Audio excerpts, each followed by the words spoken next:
आप सबों को मेरा प्रणाम। Good morning to all. हम लोग आज फंक्शंस ऑफ मैनेजमेंट देखेंगे, जानेंगे, समझने का प्रयास करेंगे। हमारे एग्ज़ाम में क्वेश्चन आता है, प्रबंध से आप क्या समझते हैं और इसके फंक्शंस को लिखें। आपको थोड़ा बता दें कि ये जो मैनेजमेंट जो हमारा टॉपिक चल रहा है, इस पे और भी इसके पहले कई लेक्चर आ चुका है हमारा, जैसे मैनेजमेंट का इंट्रोडक्शन, इसके डेफिनेशंस, इसके मीनिंग, इसके फीचर्स, ऑब्जेक्टिव्स, इम्पॉर्टेंस, ये सब बता चुके हैं। आज का हमारा जो स्पेसिफिक टॉपिक है वो है फंक्शंस को जानना है, प्रबंध के कार्य को जानना है। आपको हमने थोड़ा सा इंट्रोडक्शन में पहले बताया हुआ है। कहता है ना कि कोई भी ऑर्गेनाइजेशन, बड़ा से बड़ा ऑर्गेनाइजेशन क्यों ना हो, कितना भी रिसोर्स क्यों ना हो, अगर उसका मैनेजमेंट प्रॉपर नहीं होगा ना, तो वो ऑर्गेनाइजेशन क्या हो जाएगा कि फेल कर जाएगा, वो सक्सेस उसको नहीं मिलेगा, है ना। और कहता है कि अगर रिसोर्सेस का थोड़ा लैकिंग भी है ना, अगर बहुत इफ़ेक्टिव मैनेजमेंट है वहाँ का, तो वो ऑर्गेनाइजेशन अपने आप को मतलब क्या करेगा, बचा लेगा, वो सक्सीड कर जाएगा। तो मैनेजमेंट जो है ना, मैनेजमेंट की भूमिका बहुत ही इम्पॉर्टेंट होती है किसी भी ऑर्गेनाइजेशन के गोल को अचीव करने में, उसके सक्सेस में। तो ऐसे तो मैनेजमेंट जो है वो का इसका फंक्शन बहुत सारा है, लेकिन जो सबसे इम्पॉर्टेंट जो की फंक्शंस है उसको 5 भागों में बाँटा गया है। मैनेजमेंट के जो सबसे इम्पॉर्टेंट फंक्शंस हैं वो 5 ही लोग कहता है 5 ही है ना? ऐसे तो बहुत सारा काम करता है। तो आइए ना देखते हैं शुरू से, है ना? देखिए समझने का प्रयास करते हैं, काफ़ी इम्पॉर्टेंट टॉपिक है ना? मैनेजमेंट इज़ इसेंशियल, कहता है कि essential for an organized life, है ना। कहता है कि एक ऑर्गेनाइज्ड लाइफ के लिए, एक संगठित व्यवस्थित संगठित जीवन के लिए बहुत ज़रूरी है ना। And necessary to run all types of organization, और बोलता है कि और सभी प्रकार के संगठनों को क्या करने के लिए, चलाने के लिए प्रबंध की आवश्यकता होती है।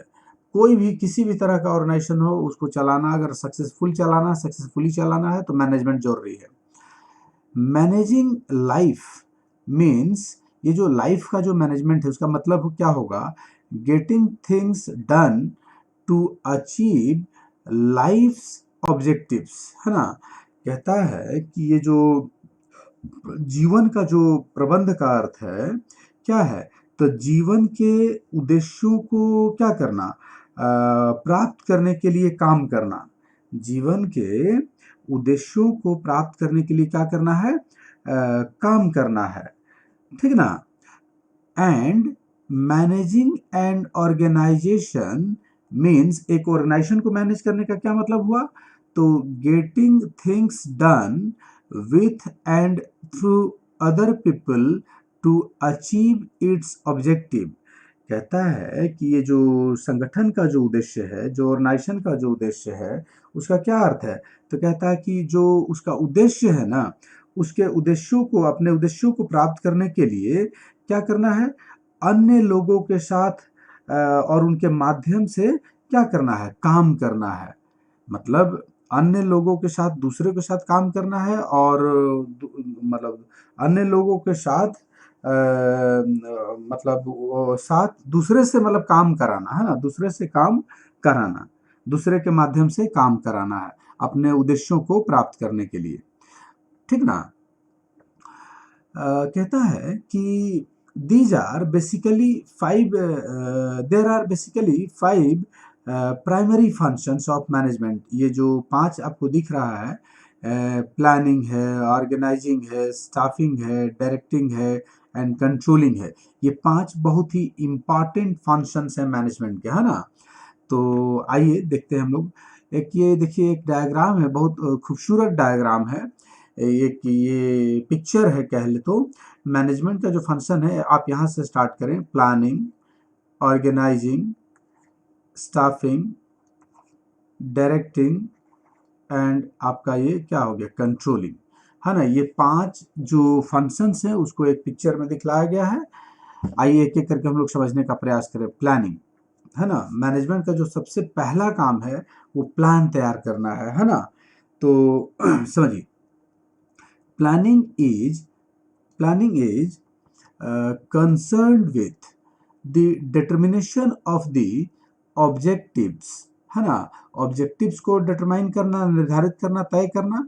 टू बी अचीव्ड, जिसको कि अचीव करना है, अचीव किया जाना है, प्राप्त करना है। And the course of action to be followed to achieve them, और उस गोल को, उस लक्ष्य को पूरा करने के लिए क्या क्या काम करना है, कैसे कैसे उसको हम अचीव करेंगे, है ना। कोर्स ऑफ एक्शन को तय करना, है ना। Course of action to be followed मतलब क्या करेंगे जिससे कि वो हमारा गोल क्या हो, अचीव हो। बिफोर स्टार्टिंग एनी एक्शन, है ना, one has to decide how the work will be performed. कहता है कि कोई भी कार्य को कोई भी काम को, कार्य को करने से पहले यह तय करना होता है कि काम कैसे किया जाए, है ना। How the work will be performed, कार्य कैसे किया जाए। And and where and how it has to be performed. पहले तो कैसे हो गया, हाउ दी वर्क कैसे करना है ना। अब कहता है कि वेयर एंड हाउ, है ना, कहाँ और कैसे, कहाँ और कैसे करना है, परफॉर्म करना है, ठीक ना। ये सब तय करना है प्लानिंग में। दस planning implies decision making. Planning जो है ना, इस प्रकार क्या हुआ कि प्लानिंग का अर्थ क्या है, प्लानिंग का अर्थ है निर्णय लेना, डिसीजन मेकिंग से है ना। So to what so so decision making as to what is to be done, है ना। डिसीजन लेने से है कि क्या करना है, what is to be done, है ना। How it is to be done मतलब कि कैसे करना है। When it is to be done, कब करना है। And and by whom it is to be done, किसके द्वारा किया जाना है। मतलब ये सब जो हाउ, व्हेन, whom, ये सब जो क्वेश्चन है ना, यही तो प्लानिंग है। ये जो सोच रहे हैं यही तो प्लानिंग है ना। Planning helps in achieving the objectives efficiently and effectively. कहता है प्लानिंग जो है ना, मदद करता है। प्लानिंग क्या चीज़ मदद करता है, तो उद्देश्यों को इफिशिएंटली, कुशलतापूर्वक, एंड इफेक्टिवली, प्रभावी ढंग से प्राप्त करने में क्या करता है, प्लानिंग मदद करता है। ठीक ना, प्लानिंग समझ गए। प्लानिंग मतलब जो आपको प्लानिंग के अंतर्गत सबसे पहले आप क्या करेंगे, तो बोलता है कि आप जो ऑब्जेक्टिव्स को डिटर्मिनेशन की बात बोल, पहले तो उद्देश्य निर्धारित कर ले, है ना। और उद्देश्य को पूरा करने के लिए कोर्स ऑफ एक्शन को तय करना है ना। कैसे, क्या कोर्स ऑफ एक्शन होगा, है ना। बिफोर स्टार्टिंग एनी एक्शन, कोई भी काम करने से पहले आपको डिसाइड करना है कि how the work will be perform, कैसे किया जाएगा। when and how it when and how it has to be performed, where and how, कहाँ और कैसे, है ना, कहाँ और कैसे। Thus planning implies decision making, planning का मतलब क्या हुआ, decision making. As to what is to be done, है ना, क्या करना है। How it is to be done, कैसे कैसे किया जाएगा। व्हेन, कब किया जाएगा। हुम, किसके द्वारा किया जाएगा। ये सब प्लानिंग है, ठीक ना। Next one is organizing. देखिए ऑर्गेनाइजिंग क्या है ना, कहता है कि पोस्ट प्लानिंग, जब आप प्लान तैयार कर लिए, मतलब ऑर्गेनाइजिंग जस्ट, ये दूसरा फंक्शन है मैनेजमेंट का, प्लानिंग के जस्ट बाद ऑर्गेनाइजिंग का काम शुरू होगा। तो पोस्ट प्लानिंग मतलब आफ्टर प्लानिंग, ईच मैनेजर, जितने भी मैनेजर हैं, है ना, हर मर्द, प्रत्येक प्रबंधक जो है, देन करेगा क्या, engage himself in assigning task। वो करता क्या है ना कि तुरंत, मतलब कि जैसे ही प्लान तैयार कर लिया उसके बाद तुरंत बाद वो टास्क को असाइन करना शुरू करता है ना। Grouping these task into departments, and ये जो टास्क हैं, ये जो कार्य हैं ना, इनको विभागों में क्या करता है, ग्रुप करता है ना। And grouping this task into departments and allotting resources to departments. देखिए, प्लान तैयार कर लिया, प्लानिंग के जस्ट बाद ऑर्गेनाइजिंग का काम शुरू होगा। तो ऑर्गेनाइजिंग में ये जो मैनेजर है करता क्या है कि टास्क असाइन करना शुरू करता है ना। ये grouping this task into departments, ये टास्क को डिपार्टमेंट्स में ग्रुप करता है। And allotting resources to the department, ये चूंकि ये रिसोर्सेज को भी तो अलॉट करेगा, बिना रिसोर्सेज के अलॉट किए कैसे वो लोग काम करेगा, मतलब रिसोर्सेज भी होना चाहिए, है ना। these functions are grouped on these functions are grouped as organizing। कहता है कि ये जो फंक्शंस है ना, ये इसी को हम लोग क्या कहता है कि ऑर्गेनाइजिंग है। ये जो इन कार्यों का जो वर्गीकरण जो है, ये यही तो ऑर्गेनाइजिंग है ना। these functions are grouped as organizing। फिर समझिए, प्लान तैयार कर लिया, प्लानिंग के बाद जस्ट ऑर्गेनाइजिंग का काम शुरू होगा। तो ऑर्गेनाइजिंग में ये करता क्या है ना मैनेजर, कि जो भी मैनेजर है, ये सबसे पहले तो टास्क असाइन करेगा, है ना। Engaging himself in assigning task, है ना। ये प्रत्येक प्रबंधक जो है कार्यों को सौंपने, ये जो टास्क असाइन कर रहा है ना, इन कार्यों को विभागों में क्या करेगा, ये बांटेगा, है ना, विभागों में ग्रुप करेगा। और कहता है ना कि डिपार्टमेंट्स को क्या करेगा, ये रिसोर्सेस देगा, है ना, रिसोर्सेस का अलॉटमेंट करेगा, ठीक ना। इन कार्यों का ये जो टास्क है, ये जो ये जो these functions of grouping are grouping as क्या है, ऑर्गेनाइजिंग। ये जो फंक्शंस है ना ग्रुप करने का, इसी को क्या कहते हैं, ऑर्गेनाइज करना कहते हैं। इसको समझिए ना।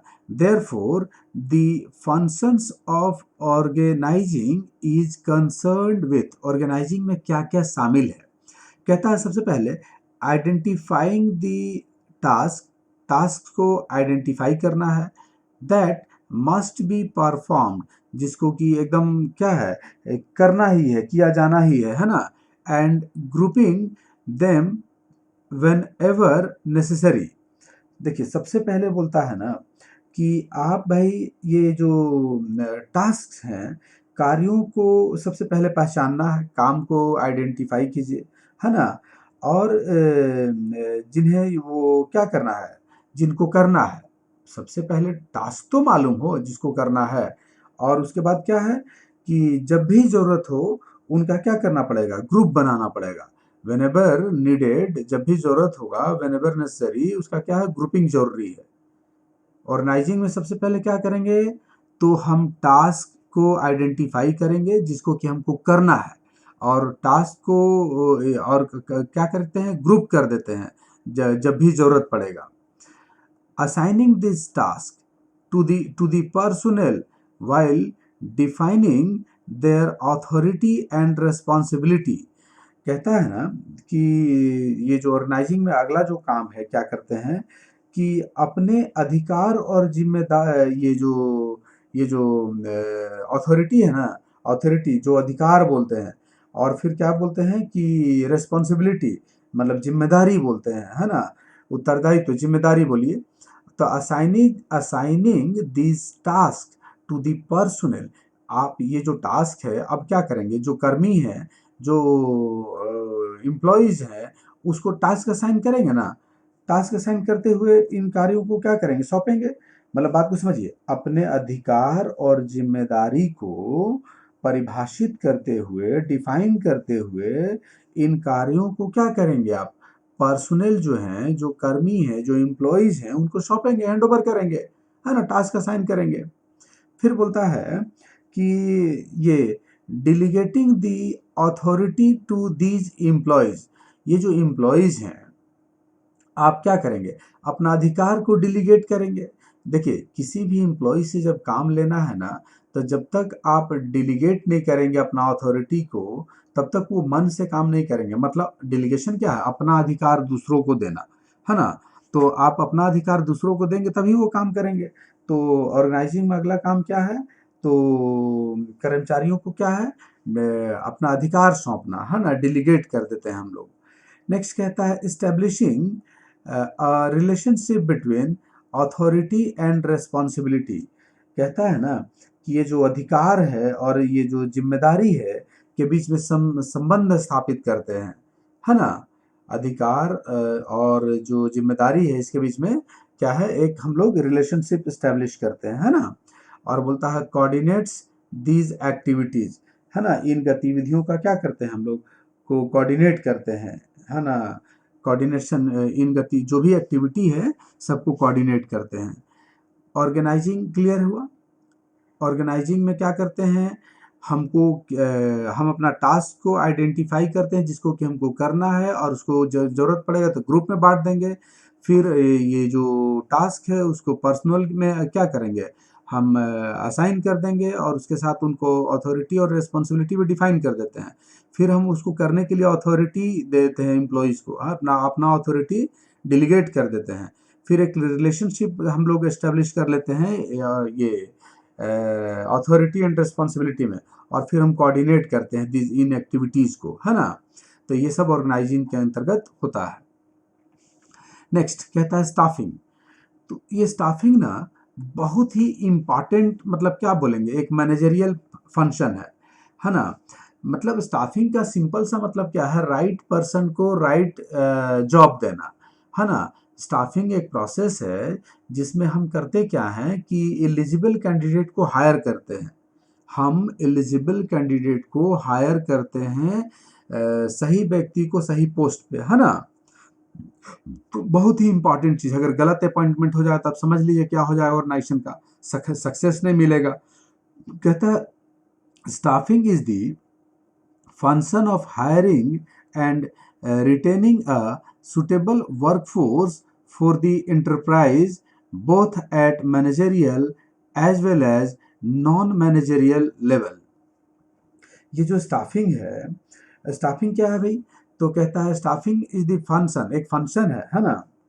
Of hiring and retaining, hire करने का और रखने का, मतलब सुटेबल वर्कफोर्स को इंटरप्राइज में क्या करना है? हायर करना है और रिटेन करना है ना? ये both at managerial and as well as non managerial level, मतलब दोनों तरह के लेवल पे ये अपॉइंटमेंट होगा। स्टाफिंग जो बोलता है ना एंटरप्राइज के लिए, बोलता है कि मैनेजरियल और नॉन मैनेजरियल, ये दोनों जो लेवल है ना, दोनों लेवल पर एक उपयुक्त, बोलता है कि सुटेबल वर्कफोर्स को काम पर रखने और बनाए रखने का कार्य है। काम पर क्या करना है? हमको मतलब कि हायर करना है और उसको मेंटेन भी करना है, रिटेन भी करना है ना? तो सुटेबल वर्कफोर्स को ऑर्गेनाइजेशन के अंदर में हायर करना और रिटेन करना जो है ना, इसी को बोलते हैं, यही जो है स्टाफिंग फंक्शन है। ठीक है? It involves the process of recruitment, training, development, compensating, and evaluating employees and maintaining his workforce with proper incentive and motivations। आप देखिए ये जो एम्प्लॉयज़ है ना, इसमें ये जो स्टाफिंग में एम्प्लॉयज़ का जो क्या क्या है, तो रिक्रूटमेंट है ना? ट्रेनिंग है, डेवलपमेंट है, कंपनसेशन है ना? और बोलता है कि इवैल्यूएशन करने के लिए, इवैल्यूएशन करने और उचित जो है ना ये इंसेंटिव और मोटिवेशन के साथ क्या करता है? मोटिवेशन के साथ ये जो वर्कफोर्स है, इन वर्कफोर्स को क्या करता है? बनाए रखने की प्रक्रिया शामिल है। मतलब स्टाफिंग में क्या क्या काम है? Recruitment, training, development, compensation, employees का इवेल्युएशन और मेंटेनिंग, वर्कफोर्स को मेंटेन करना with proper incentives and motivations. Incentive और प्रॉपर इंसेंटिव और मोटिवेशन के साथ एम्प्लॉयज़ को क्या करना है? रखना और क्या करना है, मेंटेन करना है वर्कफोर्स को, है ना। मतलब रिक्रूट करना, ट्रेन करना, डेवलप करना, कंपनसेट करना, इवैल्यूएशन करना है उसका एम्प्लॉयज़ को, है ना, मेंटेन भी करना है। ये सब काम किस में शामिल है, स्टाफिंग में। Since the human element human element is the most vital factor. देखिए ये जो फैक्टर्स ऑफ प्रोडक्शन है, इसमें जो ह्यूमन फैक्टर है ना, ये सबसे इंपॉर्टेंट फैक्टर होता है ना in the process of management. It is important to recruit the right personnel. चूंकि ये जो ह्यूमन एलिमेंट है ये बहुत ही इम्पॉर्टेंट फैक्टर है ना। इसलिए कहता है ना कि रिक्रूटमेंट जो है ना बहुत इम्पॉर्टेंट हो जाता है ना। मतलब it is more important to recruit the right personnel. सही व्यक्ति को अपॉइंट करना बहुत जरूरी हो जाता है। वही कह रहे हैं ना कि अगर गलत अपॉइंटमेंट हो गया ना तो ऑर्गेनाइजेशन का एकदम क्या कहें सत्यानाश हो जाएगा, वो डूब जाएगा, वो फेल कर जाएगा, है ना। वो समाप्त हो जाएगा ऑर्गेनाइजेशन। और अगर सही पर्सनल का अगर अपॉइंटमेंट हुआ तो आपको ऑर्गेनाइजेशन को सक्सेस की ओर ले जाएगा। ये जो चौथा फंक्शन है, देखिए प्लानिंग कर लिए, ऑर्गेनाइजिंग हो गया, अब स्टाफिंग हो गया। अब क्या करेंगे, डायरेक्शन का काम होगा, है ना। The directing function is concerned with leadership, communication, motivation and supervision so that the employees perform their activities in the most efficient manner possible, है ना। देखिए ये जो डायरेक्टिंग फंक्शन है, चौथा जो फंक्शन है डायरेक्टिंग, कहता है कि डायरेक्टिंग जो है ना, डायरेक्टिंग फंक्शन में ये जो क्या क्या शामिल है, तो बोलता है लीडरशिप शामिल है ना, कम्युनिकेशन शामिल है, मोटिवेशन शामिल है ना, ये सुपरविजन शामिल है। ये मतलब कि निर्देशन जो कार्य है, ये जो डायरेक्टिंग जो फंक्शन है, डायरेक्टिंग फंक्शन जो है ये लीडरशिप, कम्युनिकेशन, है ना, मोटिवेशन और सुपरविजन से संबंधित है ना। इन सभी से रिलेटेड है, ताकि क्या हो सके, सो दैट कि जो एम्प्लॉयज है ना, जो लक्ष्य है, जो डिजायर्ड गोल है प्राप्त करने के लिए क्या करें, अपनी जो एक्टिविटी है ना को अच्छे ढंग से करें। मतलब कि जो अपना बेस्ट दें, है ना, इफिशिएंट मैनर में आप काम करें, ठीक है। डायरेक्टिंग में क्या क्या शामिल है, तो डायरेक्टिंग में शामिल है डायरेक्टिंग जो फंक्शन है ना, डायरेक्टिंग जो है लीडरशिप, कम्युनिकेशन, मोटिवेशन और सुपरविजन से संबंधित है, ठीक है। ताकि ताकि क्या करें, जो एम्प्लॉयज हैं, ये जो डिजायर्ड गोल को प्राप्त करने के लिए, अचीव करने के लिए अपना जो एक्टिविटी है, जो भी उनका एक्टिविटी है को क्या करें, सबसे इफिशिएंट तरीके से करें, है ना, बेस्ट पॉसिबल वे में करें, इफिशिएंट मैनर में करें, है ना, ठीक है। मतलब ऑर्गेनाइजेशन के गोल को अचीव करने के लिए ये जो एम्प्लॉयज हैं ये मोस्ट इफिशिएंट मैनर में क्या करें, परफॉर्म करें अपने एक्टिविटीज को, ठीक है। डायरेक्टिंग समझ गए। डायरेक्टिंग में शामिल है leadership, communication, motivation and supervision. क्यों भाई ये सब शामिल किया गया है, क्योंकि मतलब कि ऐसा इसलिए किया गया है कि जो एम्प्लॉयज हैं, जो आपके जो भी एम्प्लॉयज हैं, वो अपने एक्टिविटीज को मोस्ट इफिशिएंट मैनर में क्या कर सके, परफॉर्म कर सके, जिससे कि ऑर्गेनाइजेशन का गोल हम क्या करें, आसानी से हमको प्राप्त हो जाए। अब इसमें देखिए लीडर्स, चार चीज हम बोले, leadership, communication, motivation, supervision. The leadership element involves issuing the instruction and guiding the subordinates about procedures and methods। Leadership element में क्या है, तो इंस्ट्रक्शन है, इंस्ट्रक्शन इशू करेगा, गाइडलाइन इशू करेगा सबऑर्डिनेट्स को, ठीक है। उसी तरह से कम्युनिकेशन जो है, the communication must be open both veg so that the information can be passed on on to the subordinates, मतलब subordinates की ओर जाए, and the feedback received from them, उनसे फीडबैक भी मिले। मतलब टू वे कम्युनिकेशन की बात बोल रहा है ना। The communication must be open both ways, दोनों तरफ से होना चाहिए, मतलब कि टॉप लेवल से नीचे होना चाहिए और नीचे से ऊपर भी जाना चाहिए, है ना। So that the information can be passed on the passed on to the subordinates, subordinates को भी पास हो और यहाँ से फीडबैक क्या हो उन लोग को भी चला जाए। तो ये कम्युनिकेशन था। मोटिवेशन बहुत ही इम्पॉर्टेंट चीज़ है ना। कहता है कि motivation is very important since highly motivated people show excellent performance with less direction from superiors. कहता है ना कि अगर हाईली मोटिवेटेड होगा ना तो उनको बार बार डायरेक्शन देने की जरूरत नहीं पड़ेगा सुपीरियर्स को, है ना। वो ऐसे ही बेस्ट वे में काम करते हैं, है ना, अच्छे से काम करते हैं। तो अच्छे से इसमें कौन हेल्प मदद करता है, मोटिवेशन। नेक्स्ट है सुपरविजन, ये डायरेक्टिंग में ही शामिल है supervision. Supervising subordinates would lead to continuous progress report as well as assure the superiors that the directions are being properly carried on, है ना। ये जो सुपरवाइजिंग किसका होगा, सबऑर्डिनेट्स का होगा।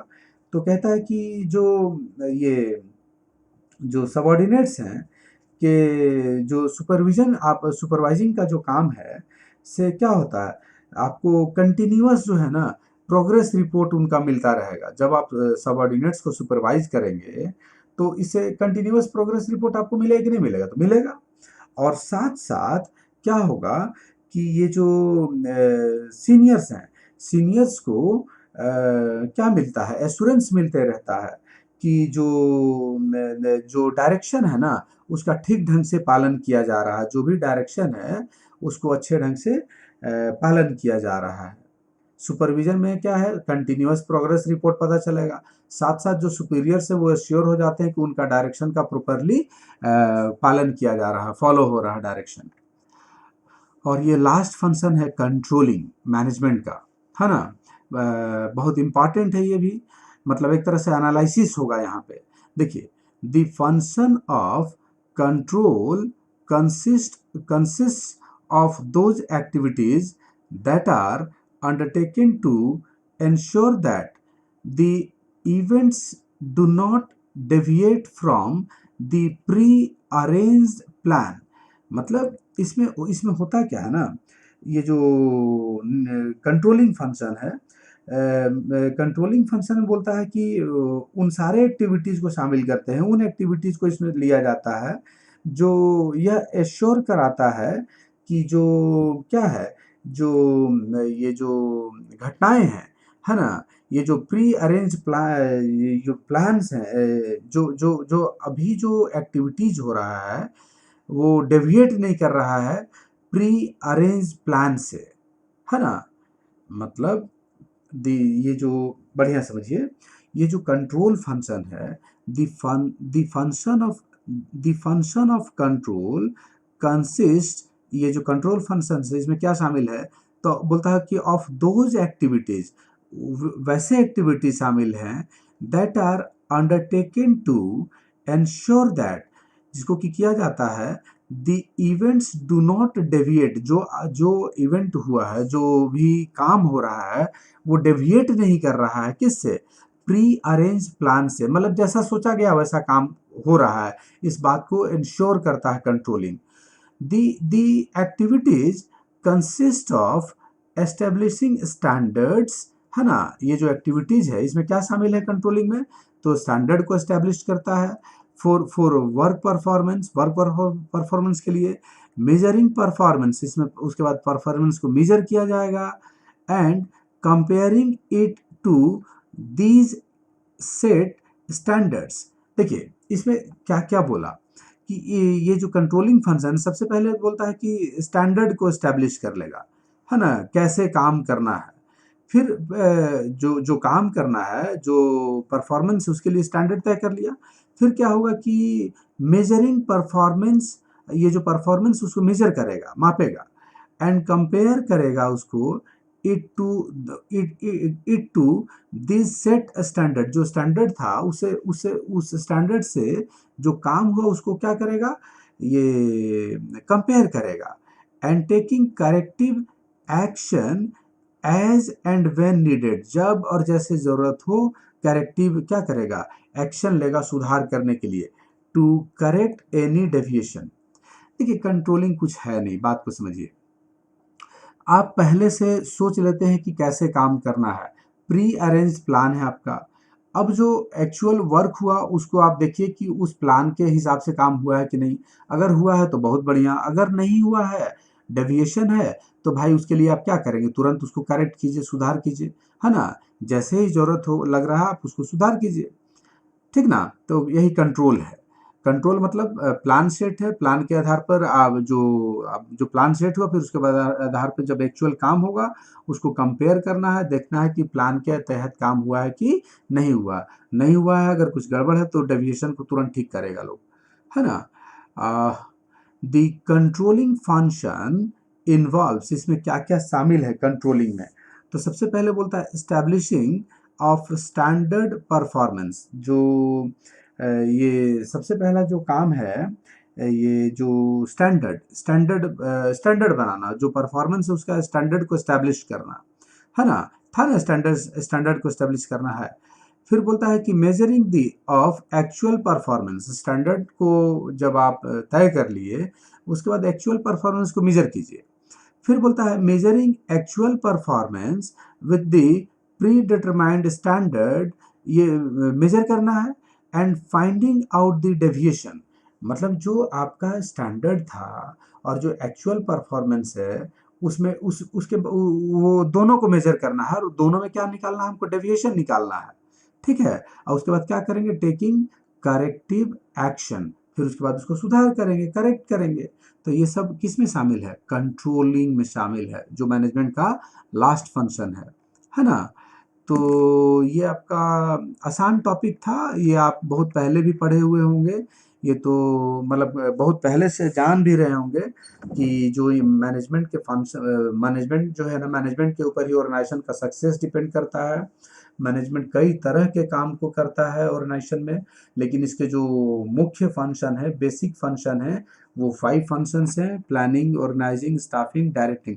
डायरेक्टिंग में बहुत कुछ शामिल है, ये लीडरशिप है, कम्युनिकेशन है, सुपरविजन है ना, बहुत कुछ शामिल है। और लास्ट वन इज क्या है, कंट्रोलिंग, प्लान तैयार करना है, उसको प्लान के बाद जस्ट ऑर्गेनाइजिंग का काम करेंगे, टास्क असाइन करेंगे, स्टाफिंग का काम होगा, मतलब रीजनेबल एलिजिबल कैंडिडेट को अपॉइंट करेंगे, डायरेक्टिंग का काम होगा जिसमें ये सब शामिल था, और कंट्रोलिंग लास्ट में कंट्रोल करेंगे, मतलब कि प्री डिटरमाइंड जो आपका प्लान था और जो एक्चुअल काम हुआ उसमें उसमें देखेंगे डेविएशन तो नहीं है, डेविएशन है तो क्या करेंगे, सुधार करेंगे। तो ये सब इम्पॉर्टेंट फंक्शन है। आसान टॉपिक था आज का हमारा। अगर ये हमारा लेक्चर आपको पसंद आया तो प्लीज़ लाइक करें, कमेंट करें, और अगर आप अभी तक हमारे चैनल को सब्सक्राइब नहीं किए हैं तो प्लीज़ सब्सक्राइब भी कर लें। आप सबों को हमारे साथ लाइव बने रहने के लिए thanks. Have a good day to all.